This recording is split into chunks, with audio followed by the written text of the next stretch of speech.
Breaking news mga kabayan, tinarget ng puwersang Yemeni ang Ben Gurion Airport at nangakong tutugon sa anumang pananalakay ng Israel sa pamamagitan ng higit pang mga operasyon. Pangalawang balita, ayon sa isang Pentagon chief, tila naghahanda daw ang China na gumamit ng military force sa Asia. Pangatlo sa balita ngayon, ayon sa ilang ulat, sa loob umano ng 7 oras, posible daw atakihin ng Israel ang mga nuclear facilities ng Iran. Ating alamin ang mga detalye tungkol dito. Bago tayo magumpisa, baka pwede pa like ng video na ito. Malaking bagay na to sa aming mga content creators. Maraming salamat po.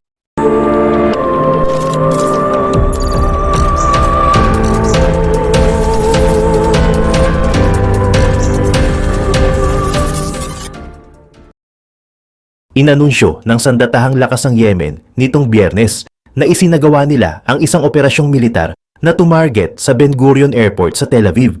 Nag-warning rin sila na ipagpapatuloy ang pagpapatupad ng air at maritime blockade hanggat hindi inaalis ang pagkubkob sa Gaza. Ginamit sa pag-atake ang isang hypersonic ballistic missile. Kinumpirma ni Brigadier General Yahya Sari, tagapagsalita ng sandatahang lakas ng Yemen, na matagumpay na naisakatuparan ang layunin ng operasyon. Ayon sa kanya, napilitang lumikas sa mga shelter ang milyon-milyong Zionist occupants at tumigil ang operasyon ng airport. Binigyang diin ni Sari na ang operasyon ay patunay ng patuloy na pananagutang panrelihiyon, moral at makatao ng mga Yemeni sa mga Palestino. Idinagdag niya na ipagpapatuloy ng Yemen ang blockade sa Israeli air navigation, palabas man o papasok sa Ben Gurion Airport, at tutugon sa anumang pananalakay ng Israel laban sa Yemen sa pamamagitan ng dagdag na operasyong militar bilang pakikiisa sa inaaping mamamayang Palestino. Ayon sa mga ulat mula sa Israeli media, isang ballistic missile ang na-detect na pinakawalan mula Yemen, dahilan ng pagtigil ng air traffic sa Ben Gurion Airport. Kasabay nito, narinig ang mga sirena ng air raid sa malalawak na lugar. Iniulat din ng pulisyang Israeli ang pagkakatanggap nila ng mga babala hinggil sa mga bahagi ng missile na bumagsak sa katimugang bahagi ng Jerusalem at sa isang kalapit na settlement. Nangako ang pamahalaan sa Sanaa na hindi sila matitinag ng anumang pananalakay ng Israel at ipagpapatuloy ang kanilang operasyong militar bilang suporta sa Gaza. Ipinahayag rin ni Syed Abdul Malik Al-Houthi, leader ng kilusang Ansarallah, na ang pananalakay ng Israel sa Sanaa International Airport ay hindi hadlang sa mga operasyong militar ng Yemen para suportahan ang mamamayang Palestino. Dagdag pa niya, naghahanda ang sandatahang lakas ng Yemen para sa mas mataas na antas ng operasyon upang mas epektibo itong makaapekto sa kaaway na Israel. Sa iba pang mga balita, nag-warning si US Secretary of Defense Pete Hegseth nitong Sabado na seryosong naghahanda ang China na gumamit ng puwersang militar upang baguhin ang balanse ng kapangyarihan sa Asya. Iginiit niyang mananatili ang Estados Unidos sa rehiyong Indo-Pasipiko. Ginawa niya ang pahayag sa Annual Security Forum sa Singapore, kasabay ng lumalalim na hidwaan sa pagitan ng administrasyon ni Pangulong Donald Trump at ng China sa usapin ng kalakalan, teknolohiya at impluensya sa mga estratehikong bahagi ng mundo. Mula nang maupo sa pwesto noong Enero, inilunsad ni Trump ang digmaang pangkalakalan laban sa China. Pinigilan ang access nito sa mga pangunahing artificial intelligence technology at pinalalalim ang ugnayang pangseguridad sa mga kaalyado tulad ng Pilipinas na kasalukuyang may sigalot sa teritoryo laban sa China. Ang banta mula sa China ay totoo at maaaring mangyari anumang oras, ani Hegseth sa Shangri-La Dialogue na dinaluhan ng mga opisyal mula sa iba't ibang bansa. Ayon sa kanya, ang China ay seryosong naghahanda na maaaring gamitin ang militar upang baguhin ang balanse ng kapangyarihan sa Indo-Pasipiko. Dagdag pa niya, pinapalakas ng militar ng China ang kanilang kakayahan upang sakupin ang Taiwan at nagsasanay na para rito. Marami ang nakakaalam na pinalalakas ng Beijing ang military pressure laban sa Taiwan at nagsasagawa ng maraming malakihang exercise sa paligid ng isla na madalas inilalarawan bilang paghahanda para sa isang blockade o pananakop. Ayon kay Hegseth, ang Estados Unidos ay muling inaayos ang direksyon nito upang hadlangan ang agresyon ng komunistang China at nanawagan siya sa mga kaalyado at katuwang ng US sa Asia na agad na paunlarin ang kanilang depensa sa harap ng lumalaking banta. Samantala, sa iba pang mga balita, habang papalapit na si Pangulong Donald Trump ng US sa isang makasaysayang kasunduang nuklear sa Iran, tumataas naman ang pangamba sa Washington na maaaring biglaang umatake ang Israel sa mga nuclear site ng Iran nang walang babala.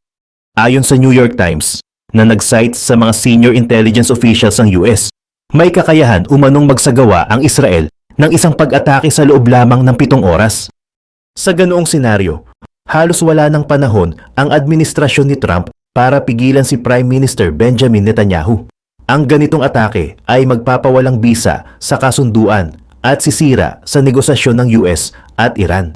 Bagaman may pag-aalinlangan ang mga intelligence official kung makakamit ng Israel ang layunin nito sa isang unilateral strike, naniniwala silang mapipilitang tumugon ang US kung maghiganti ang Iran.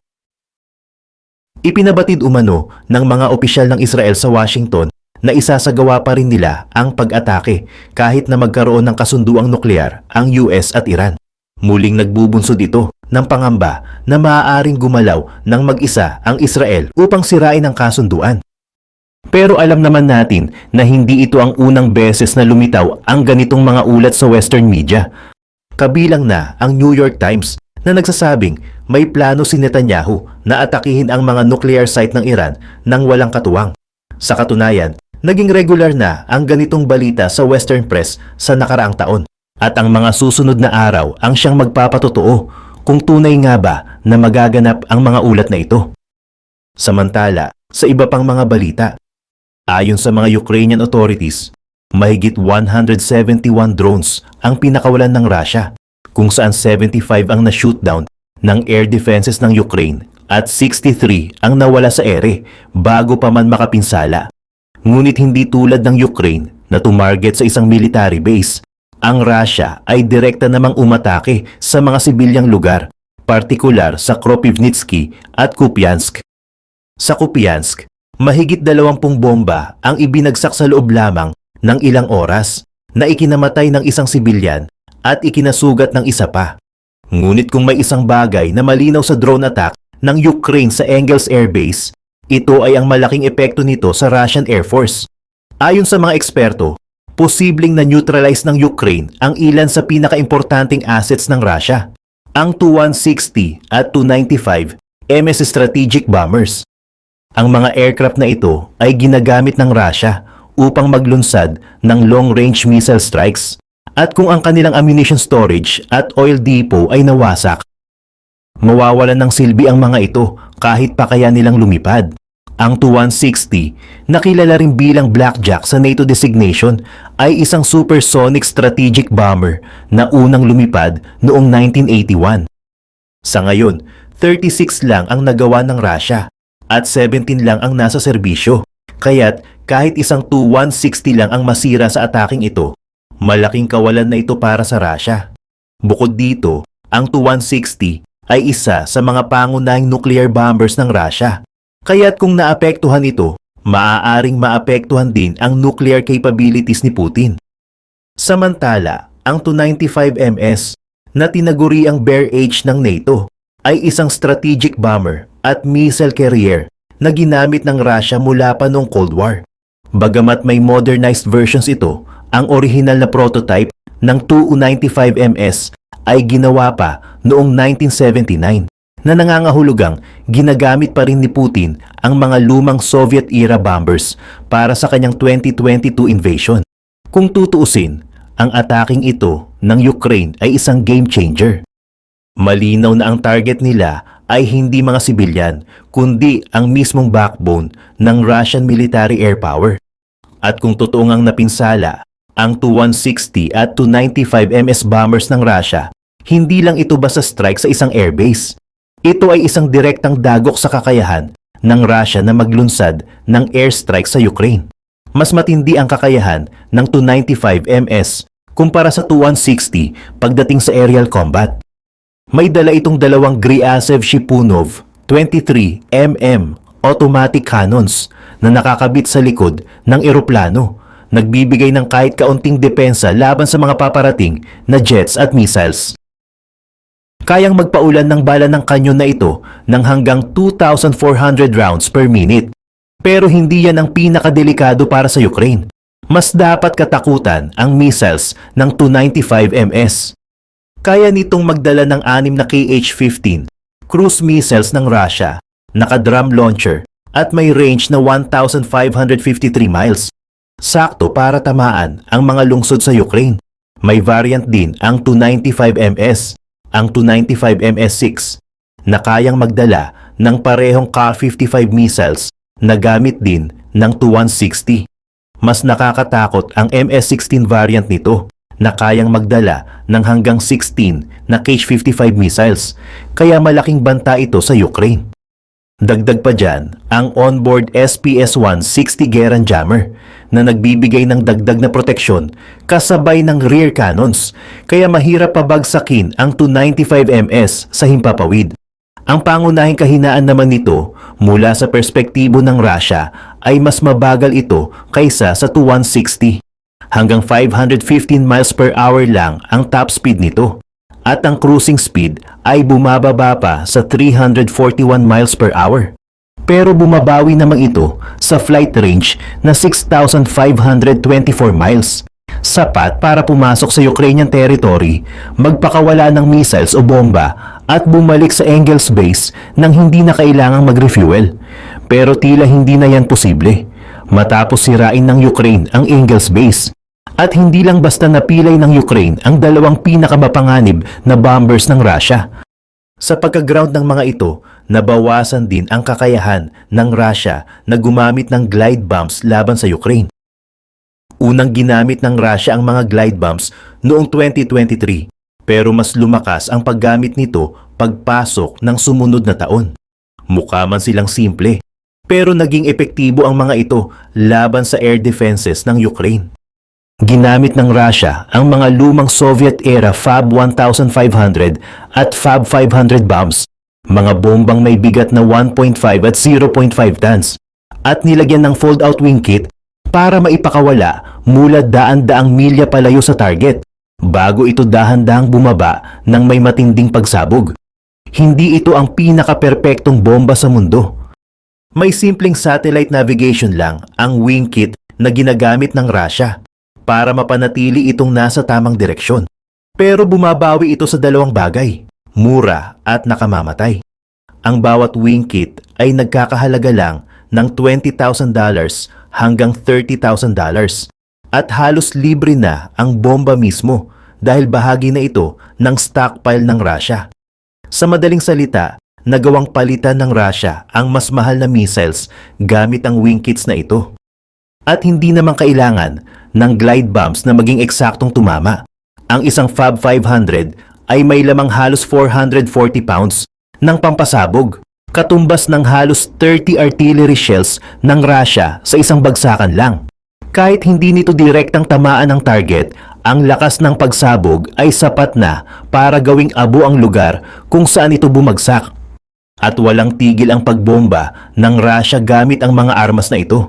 Noong March 2024 lang, nang seryosong ginamit ng Russia ang mga glide bombs, nagpakawala ito ng 3,000 sa mga lungsod at pasilidad ng militar ng Ukraine. At mula noon, hindi ito bumagal. Ayon sa United 24 Media, umabot na sa 51,000 glide bombs ang ibinagsak ng Russia sa Ukraine pagsapit ng February 2025. Kung kukwentahin, nasa 1,416 kada buwan ang ginagamit nila mula nang magsimula ang digmaan. Ayon kay Daniel Bell, pinuno ng United Nations Human Rights Monitoring Mission sa Ukraine, ang aerial glide bombs ay isa sa pinakamalaking banta sa mga sibilyan sa mga lungsod malapit sa frontline. Isa rin ito sa mga dahilan kung bakit tumaas ng 30% ang bilang ng mga namatay at nasugatan noong 2024 kumpara noong 2023.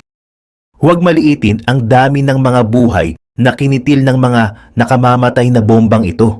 Iniulat ng HRMMU na 360 sibilyang Ukrainian ang napatay ng glide bombs ng Russia noong 2024 at 1,861 pa ang nasugatan. triple at 6 na beses na mas mataas ang bilang na yan kumpara sa casualty count ng 2023. Mas malala pa, ayon sa United 24, patuloy na pinalalaki ng Russia ang produksyon ng glide bombs. May plano si Putin na itaas ang bilang ng mga ginagawa nila kada taon sa 75,000, 50% na mas mataas kaysa sa produksyon noong 2024. At yan ang dahilan kung bakit napaka-importante ng matagumpay na strike ng Ukraine sa Engels Air Base. Dahil sa isang matinding atake, napatigil nito hindi lang ang dalawa sa pinakamapanganib na bombers ng Russia. Napilayan din nito ang kakayahan ng Russia na magpakawala ng nakamamatay na glide bombs sa Ukraine. Dahil sa mga base na tulad nito, naglulunsad si Putin ng mga glide bomb. Ang Engels ay talagang malapit sa front lines ng digmaan sa Ukraine, kaya't ang mga bomber nito ay kayang magpakawala ng nakakakilabot na mga weapon nang hindi na kailangang lumapit sa teritoryo ng Ukraine. Iniiwasan ang panganib na mapabagsak ng anti-air defenses ng bansa. Sa pagtira sa Engels, sinira ng Ukraine ang isa sa mga pangunahing launching points ng mga pinakamapaminsalang pag-atake ni Putin. Kung may mga jet na nadamay sa ataking ito, malaking balita na yan. Pero ayon sa mga unang ulat, tila hindi lang mga eroplano ang tinamaan. Nasira rin ng drone attack ng Ukraine ang isang ammunition storage facility sa Engels. Hindi mo na kailangan pang manghula kung anong mga sandata ang nakaimbak doon. Ang pagbawas sa banta ng glide bombs ay isang malaking panalo para sa Ukraine sa maraming aspeto. Para sa mga sibilyan, ang pagkawala ng Engels, kahit pansamantala, ay nangangahulugan ng bahagyang ginhawa. Mas kaunti ang posibleng mamamatay kung patuloy na aatakihin ng Ukraine ang iba pang katulad na airbase sa loob ng Russia. Sa aspeto ng militar, ang pagkawasak ng mahahalagang asset sa Engels ay isang matinding dagok sa Russia at nagpapagaan ng pressure sa front lines ng Ukraine. Hindi lang ito isang simpleng strike, ito ay isang direktang hamon sa kakayahan ng Russia na patuloy na umatake. Kapag hindi ginagamit ni Putin ang kanyang glide bombs laban sa infrastructure ng Ukraine, ginagamit naman niya ang mga ito upang sirain ang mga depensa sa mga rehiyong may aktibong labanan. Sa bawat pagsabog, nagiiwan ito ng lagim at pagkawasak, isang simbolo ng walang habas na agresyon. Ngunit ngayon, unti-unting lumalabo ang bisa ng taktikang ito. Ang pagbawas sa banta ng mga bombang ito ay nagbubukas ng bagong pagkakataon para sa Ukraine na mas ituon ang kanilang puwersa sa pagsugpo sa mga sundalo ng Russia. Sa halos buong tagal ng digmaan, walang humpay na hinanap ng Ukraine ang paraan upang harapin ang banta ng glide bombs. Ang simpleng satellite navigation system ng mga ito ay nagpapahirap sa electronic jamming techniques na epektibo laban sa drones at cruise missiles. Para sa Russia, ang pagiging primitibo ng kanilang sandata ay isang di inaasahang kalamangan. Walang advanced na teknolohiyang maaaring ma-hack, walang komplikadong signal na kayang pigilin. Ngunit ngayon, ang sandatang ito na dati kinatatakutan ay unti-unting nagiging isang liability. Ang mga pag-atake gaya ng ginawa ng Ukraine sa Engels ay hindi lang sumisira sa mga stockpile ng glide bombs at sa mga eroplanong naglulunsad ng mga ito. Isa itong malakas na pahayag.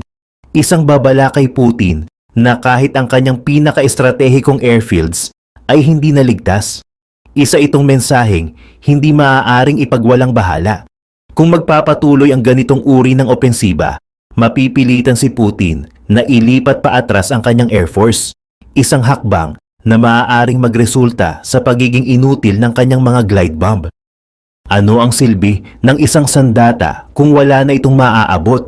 At kung hindi sapat ang pagbawas sa kanilang launching points, may isa pang matinding dagok na hinaharap ang Russia, ang pagkawala ng tiyak na direksyon ng kanilang mga bomba.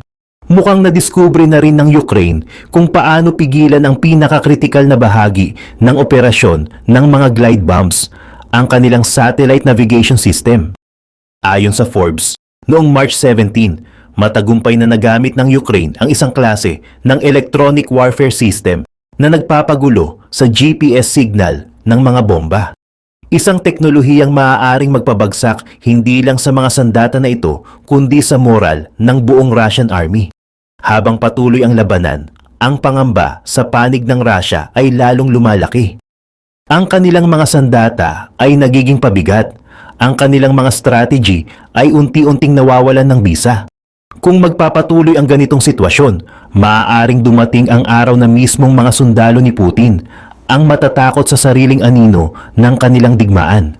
Ngayon, dahil dito, kinakailangan na ngayon ng Russia ang 8 hanggang 16 na glide bombs para tamaan ang target na dati ay kaya nang gawin ng isa lamang. Dahil dito, magiging napakakritikal para kay Putin ang planong dagdagan ng 50% ang produksyon ng glide bomb sa 2025. Lalo na kung sasabayan ng Ukraine ang bagong teknolohiyang ito sa mas maraming opensiba laban sa mga Russian air bases. Isang malaking panalo ito para sa Ukraine. Pero may isang maliit na problema. Ayon sa ABC, tila bahagi rin ng atake sa Engels ang pagsira sa isang oil depot na nagsusupply ng gasolina sa airbase. Maaaring maging issue ito. Noong March 18, nagkaroon ng mahalagang call sa pagitan ni US President Donald Trump at Russian President Vladimir Putin upang talakayin ang ceasefire agreement na naunang napag-usapan ni Trump at Ukrainian President Volodymyr Zelensky.